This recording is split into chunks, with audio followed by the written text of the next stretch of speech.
যা, কারেন্টটাও তো চলে গেল। এবার আমি কি করে পড়বো? আর পড়তে ভালো লাগছে না। যাই, দাদা ভাইয়ের কাছে যাই। দাদা ভাইয়ের কাছে একটা গল্প শুনে আসি।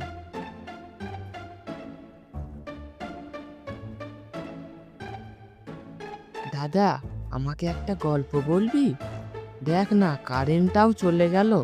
একটা তাহলে গল্প শোনা আমায়। আচ্ছা, তা না হয় হলো। তাহলে বল, কিসের গল্প শুনতে চাস? কারেন্ট তো চলে গেছে, চারদিকে অন্ধকার। তাহলে আমাকে তুই একটা ভূতের গল্প বল। আরে সাবাস, তুই এত বড় হয়ে গেছিস। আচ্ছা, ভূতের গল্প শুনে তুই ভয় খাবি না তো? না না, আমি ভয় খাবো না, আমাকে শোনা। ঠিক আছে, শোনাচ্ছি তাহলে। ঠিক আছে। এটা কোনো মিথ্যে বা অকল্পনীয় ঘটনা নয়। এটা আমার জীবনে ঘটে যাওয়া একটা সত্য ঘটনা। আজ থেকে প্রায় 4-5 বছর আগে আমি গিয়েছিলাম জৌনপুরে। তখন আমার অফিসের ছুটিও চলছিল, তাই গিয়েছিলাম ওখানে ছুটি কাটাতে। ওখানে আমার এক বন্ধু থাকে, তার নাম প্রীতম। আমি তখন একটা বাস থেকে নেমে প্রীতমের জন্য অপেক্ষা করছিলাম। এই প্রীতমটা নয়, সবসময় দেরি করে। একটু তাড়াতাড়ি আসতে বললেই আসতেই পারে না। হুট, ভালো লাগে না কি তাই। ওই তো দূরের মধ্যে প্রীতম হেঁটে হেঁটে আসছে। প্রীতম, প্রীতম এদিকে, এদিকে আয়, এদিকে আয় প্রীতম। এই তো বন্ধু, ভালো আছিস তো? এখানে আসতে তোর কোনো অসুবিধা হয়নি তো? না না, আমার এখানে আসতে সেরকম কোনো অসুবিধা হয়নি। তারপর, তোর গ্রামের সব খবর ভালো তো? বাবা মা কেমন আছেন? হ্যাঁ, উনারা ভালো আছেন। এই গরমের ছুটি চলেছে বলে উনারা গেছেন গয়াকাশি ঘুরতে। চল চল, এখানে কি সব গল্প করে নিবি? আগে আমার বাড়ি চল। বেশ বেশ, চল তাহলে। তারপর আমি আর প্রীতম দুজন মিলে প্রীতমের বাড়িতে গিয়ে উঠি। বাহ, তুই তো নতুন বাড়িটা বেশ ভালোই বানিয়েছিস। বেশ চারদিকটা চকচক করছে। এই ফসলের দামটা পেলাম বলে বাড়িটা করতে পারলাম, না হলে তো মনে হয় করতে পারতাম না। আচ্ছা, এসব কথা বাদ দে। ওই দেখ, সামনের ঘরটা তোর। যা গিয়ে রেস্ট নিয়ে নে। অনেক জার্নি করে এসেছিস তো। তারপর আমি গুটি গুটি পায়ে ঘরের মধ্যে চলে গেলাম। ঘরের মধ্যে গিয়ে দেখি সেরাম কিছুই ছিল না, কারণ নতুন বাড়ি বানিয়েছে তো, তাই মনে হয় বেশি আসবাবপত্র নেই ঘরের মধ্যে। খালি একটা খাট আছে। তারপরে আমি ঘরের মধ্যে সেই খাটে গিয়ে বসলাম। অনেকটা জার্নি করে আসার কারণে আমার গা হাতও ছিল খুব আলান্ত, তাই একটু বসতে না বসতেই আমার চোখটা লেগে গেল, আর আমি ঘুমিয়ে গেলাম। বেশ অনেকক্ষণ ধরেই ঘুমোলাম। যখন আমার ঘুম ভাঙলো তখন দেখি বিকাল হয়ে গেছে। তারপর আমি বাইরে থেকে শুনতে পেলাম প্রীতমের আওয়াজ। কিরে অনিমেষ, আর কতক্ষণ ঘুমবি? এবার ওঠ, চল একটু বাইরে থেকে ঘুরে আসি। ঠিক আছে, দাঁড়া, যাচ্ছি। এই তো, আমি চলে এসেছি। এবার তাহলে বল, কোথায় ঘোরাবি আমায়? তুই তো শহরে থাকিস, গ্রামের ব্যাপারটা তো কিছুই জানিস না। চল আজকে তাহলে আমাদের গ্রামটা একটু ঘুরিয়ে দেখা। তা বেশ বেশ, চল তাহলে ঘুরেই দেখা যাক গ্রামটা। তারপর আমরা দুজন গ্রাম ঘুরতে আরম্ভ করলাম। প্রথমে গেলাম মাঠের পাশ দিয়ে, তারপর গ্রামের মধ্যে এদিক ওদিক ঘুরতে থাকলাম। তারপর একটা আমার চোখে অবাক করা দৃশ্য এলো। আমি দেখতে পেলাম একটা লোক বসে আছে, কিন্তু তার দুটো ঠ্যাং কাটা। আর লোকটাকে দেখে আমি বুঝতে পারলাম লোকটার মাথাও ঠিক নেই, কিরাম যেন আজব আজব কথা বলে চলেছে। তারপর আমরা দুজন ওই লোকটার দিকে গেলাম। ছাড়বে না, ওরা আমাদের কাউকে ছাড়বে না। আমার ঠ্যাং কেটেছে, তোদের নাক কাটবে, তোদের চোখ কাটবে, তোদের সব কেটে কেটে বাজারে বিক্রি করে দেবে। কাউকে ছাড়বে না ওরা। আচ্ছা প্রীতম, লোকটার কি মাথায় ছিট আছে? কিরম তাকে আজব আজব কথা বলে চলেছে। না না, তোকে ওসব কথা শুনতে হবে না। ওসব কথা তোর শুনে লাভ নেই। চল চল, অনেক ঘোরা হয়ে গেছে, আর ঘুরে লাভ নেই। চল বাড়ির দিকে চল। আমি প্রীতমকে ওই লোকটার ব্যাপারে জিজ্ঞেস করাতে প্রীতমের চোখে একটা ভয় দেখতে পেলাম। আমার মনে হলো প্রীতম আমার থেকে কিছু একটা লুকাচ্ছে, কিন্তু আমি তখন প্রীতমকে সেরকম জোর দিলাম না। তারপর আমরা দুজন আস্তে আস্তে বাড়ি চলে এলাম। তারপর আমি প্রীতমকে জিজ্ঞাসা করলাম, আচ্ছা প্রীতম, তুই আমার থেকে কি লুকাচ্ছিস বলতো? সত্যি করে বলতো আমায়। হ্যাঁ, না না, আমি কিছু লুকাইনি। আমি তোর থেকে কি লুকাবো? না না, আমি কিছু লুকাইনি। আমি প্রীতম তোকে সেই ছোটবেলা থেকে চিনি, ঠিক আছে? ওসব মিথ্যে কথা বলে আমার কাছে কোনো লাভ নেই। তোর চোখ মুখ দেখে বলে দেবো তুই আমাকে মিথ্যে কথা বলছিস। না রে না অনিমেষ, আমি তোর কাছে কিছুই লুকাইনি। এই কথা আমাকে আর জিজ্ঞাসা করিস না। তারপর প্রীতম হাঁটতে হাঁটতে ঘরের মধ্যে চলে গেল। কিন্তু প্রীতমের কথাবার্তা শুনে আমার কেমন একটা যেন লাগলো। আমার মনে একটু জন্য হলেও সন্দেহ জন্মালো। তাই আমি গুটি গুটি পায়ে প্রীতমের ঘরের পাশে গেলাম আর কান পেতে শুনতে থাকলাম।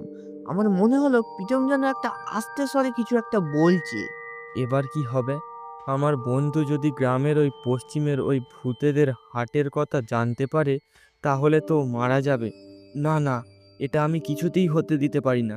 ওখানে তো শুনেছি মানুষের হাত পা কেটে বিক্রি করা হয়। না না, অনিমেষকে এই ব্যাপারে কিছুই জানতে দেয়া যাবে না।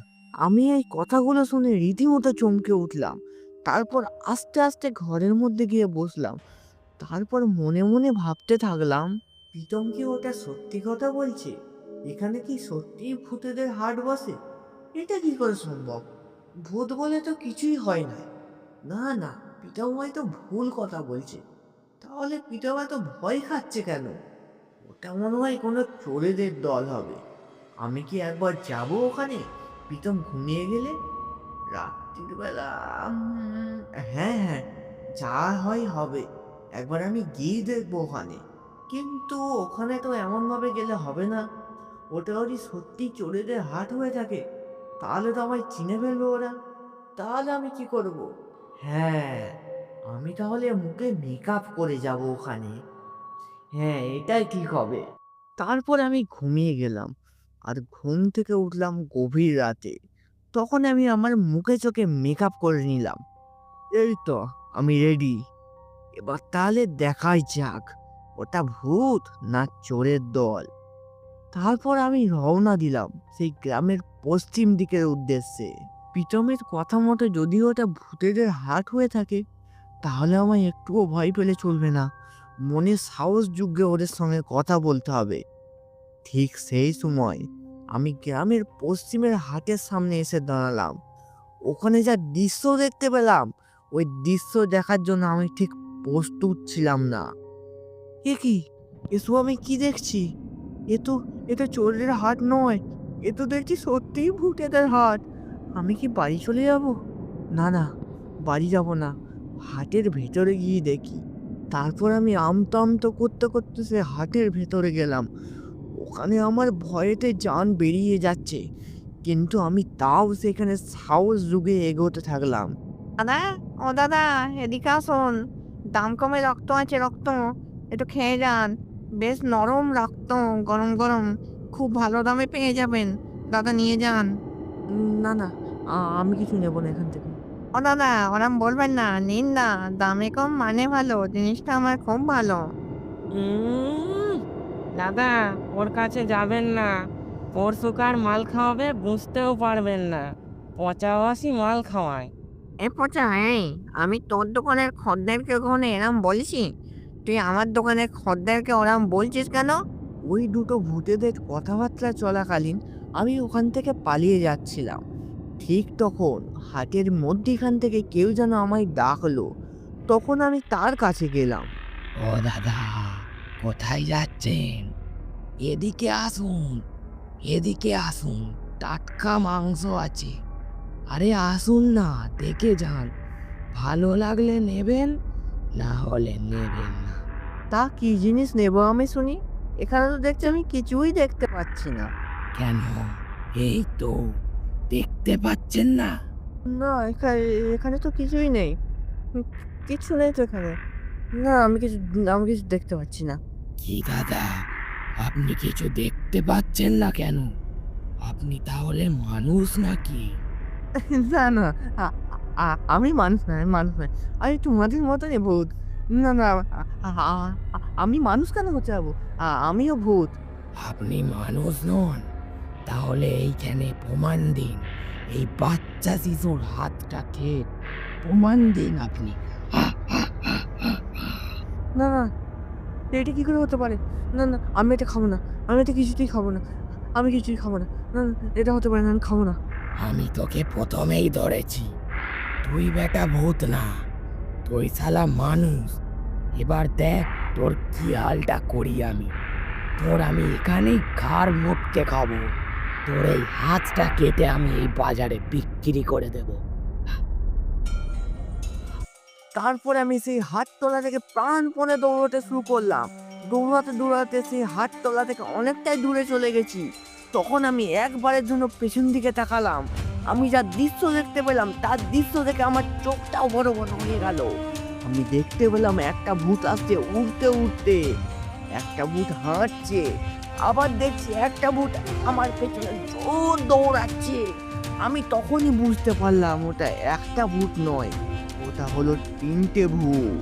তারপরেও আমি বেশ অনেকক্ষণ দৌড়লাম, কিন্তু আর শেষমেশ আর ছুটতে পারলাম না। তাই এক জায়গায় গিয়ে বসলাম। সেখানেও দেখি সেই ভূতগুলো আমাকে ধাওয়া করে আমার সামনে চলে এসেছে।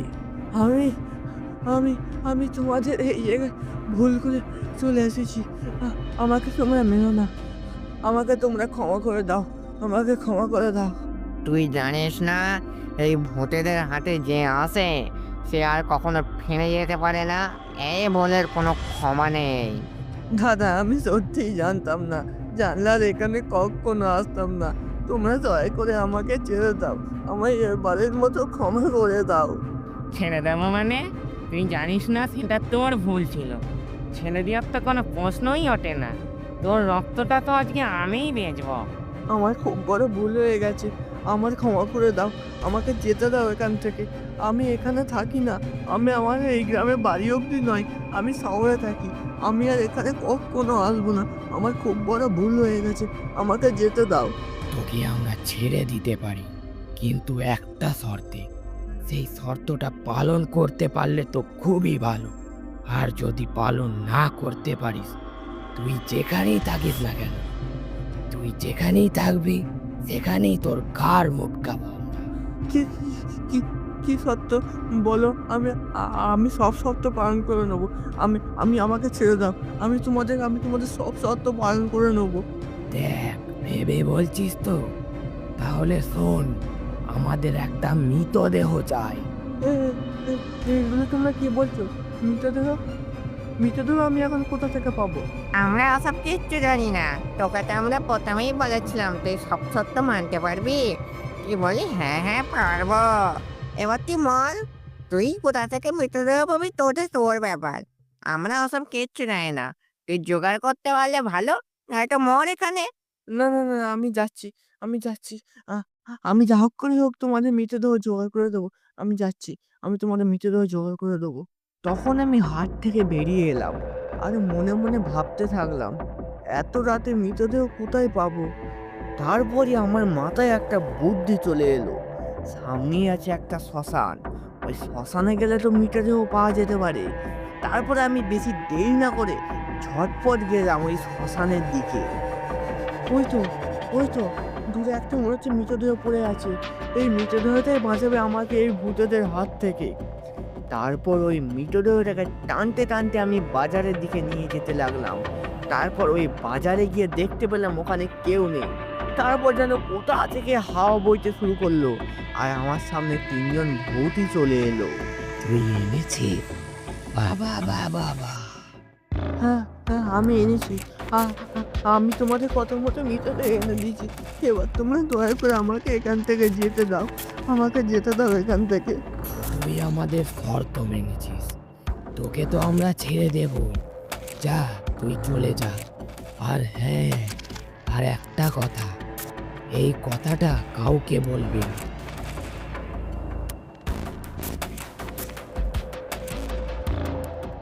তারপর আমি আস্তে আস্তে গ্রামের দিকে চলে এলাম। গ্রামে গিয়ে দেখি প্রীতম তখন আমায় খুঁজছে। তারপর আমি প্রীতমকে বললাম, গিয়েছিলাম বুঝলি, গিয়েছিলাম ওই গ্রামের পশ্চিমের শেষ প্রান্তের বাজারটাতে গিয়েছিলাম। ওখানে গিয়ে বেশ ভালোই জিনিসপত্র দেখলাম, বেশ ভালোই লাগলো আমার। সে কি, তুই ওখানে গিয়েছিলিস? তুই ওখানে গিয়ে কিছু দেখতে পাসনি? দেখেছি তো অনেক কিছুই, আবার কিছুই দেখিনি। কি রে, কি ফিস ফিস করছিস? না না, কিছু ফিস ফিস করিনি, অনেক রাত হয়েছে, চো ঘুমিয়ে পড়ি এবার। তা বল ভাই, গল্পটা তোর কিরাম লাগলো? ভালোই লাগলো দাদা।